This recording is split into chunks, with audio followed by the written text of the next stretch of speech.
میں بہت عرصے سے یہ بات کہہ رہا ہوں۔ ٹھیک ہے جنرل صاحب، ایک سوال پھر یہاں پہ، یہ مشرف صاحب کے دور میں ہوئے تھے، میں آپ سے ایک سوال پوچھوں گا، میں نے آپ سے سوال آف دا ریکارڈ پوچھا تھا ایک دفعہ، یہ میں آن ریکارڈ آپ سے پوچھ رہا ہوں جنرل مشرف کے بارے میں، کہ میں نے آپ سے یہ پوچھا تھا کیونکہ وہ آپ کے شاگرد رہے ہیں اور آپ کے ان سے بڑے قریبی مراسم تھے ایک وقت میں۔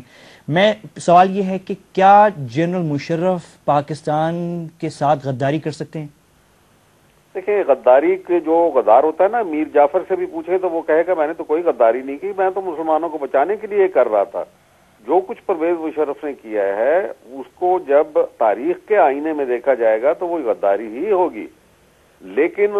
میرا خیال ہے کہ وہ اپنے آپ کو نہ یہ کہے گا، نہ وہ اس وقت سوچ رہا ہوگا کہ وہ ملک کے ساتھ غداری نہیں، لیکن وہ کیا اپنے آپ کو بیچ سکتے ہیں اس طرح؟ کیا آپ دیکھیں، میں کسی کے اوپر اس قسم کی ایلیگیشن کہ جی اس نے کسی ذاتی لالچ کی وجہ سے یہ کر دیا ہو، نہیں، وہ ایک خوفزدہ آدمی تھا، وہ عوام میں سے نہیں چن کے آیا گیا تھا، اور اس کو معلوم تھا کہ جو اس کی جو ایلیویشن کی گئی تھی وہ بھی انڈیزروڈ تھی، یعنی اس کا آرمی چیف بننا بھی ٹھیک ہے وہ اس کا اہل نہیں تھا، اور ایسے آدمی جو ہے اندر سے ہمیشہ بہت کمزور اور ٹھیک ہے جنرل صاحب، پھر مجھے یہ بتائیں کہ جنرل شاہد عزیز نے جو بات کی ہے کہ پسنی میں اور جیکب آباد میں ابھی بھی پاکستانی فوج اندر نہیں داخل ہو سکتی فوجی، اور یہ بات جب فیصلہ لیا گیا اور ان کو حوالے کیا گیا امریکیوں کے، اس وقت کور کمانڈرز کو بھی نہیں پتا تھا۔ جی، کور کمانڈر کو تو اس نے جھوٹ بول کے کہ جو رچرڈ آرمٹیج سے منسلک ایک بیان جو لگا تھا یہاں پہ، اس نے کتاب میں بھی لکھا ہوا ہے، رچرڈ آرمٹیج نے اس کو ڈینائی کر دیا اور اس نے کہا یہ جھوٹ ہے، میں نے تو کبھی ایسا کہا ہی نہیں۔ پھر میں نے خود اپنے طور پہ اس کی بہت تفتیش کی، وہاں 5 آدمی موجود تھے جب رچرڈ آرمٹیج سے ملاقات ہوئی جنرل محمود کی، اور اس قسم کی کوئی بات نہیں ہوئی تھی، لہذا وہ اگر اس نے من گھڑت ایک بات بنائی کہ we will bomb you back to the stone age,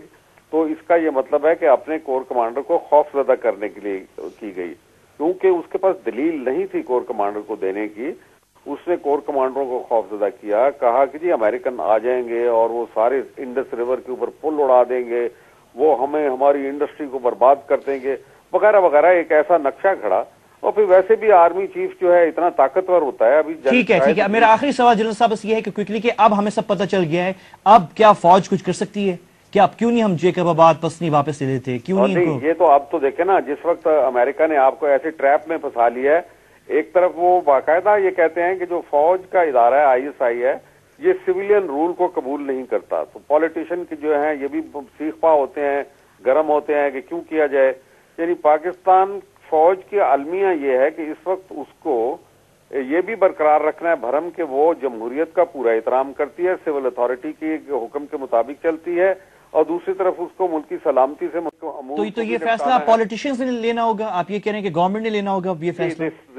بس ٹھیک ہے، ٹیکن بائی دیٹ۔ بہت شکریہ جنرل صاحب، سابق سربراہ ISI کے جنرل حمید گل۔ شیخ صاحب، آپ وہ بیچ میں جب میں غداری کی بات کر رہا تھا کہ کیا کر سکتے ہیں جنرل مشرف، آپ سر ہلا رہے تھے۔ نہیں، میں سر نہیں لا رہا تھا، میں نے کہا جب آدمی اس ملک میں ہوتا ہے اس وقت یہ ساری باتیں کرنی چاہیے، انسان میں اتنی جرت ہونی چاہیے۔ آج ضیاء الحق نہیں ہے، مشرف نہیں ہے، میں سمجھتا ہوں بہت بڑی غلطی ہوئی ہیں، اس میں کوئی شک نہیں ہے، اور اصل مسئلہ یہ ہے کہ اب جو موقع آ گیا پرانے مردے کھیڑنے کی بجائے اس نئے اس کا فائدہ نہیں ہے، ہاں میں اس کی طرف نہیں جا رہا۔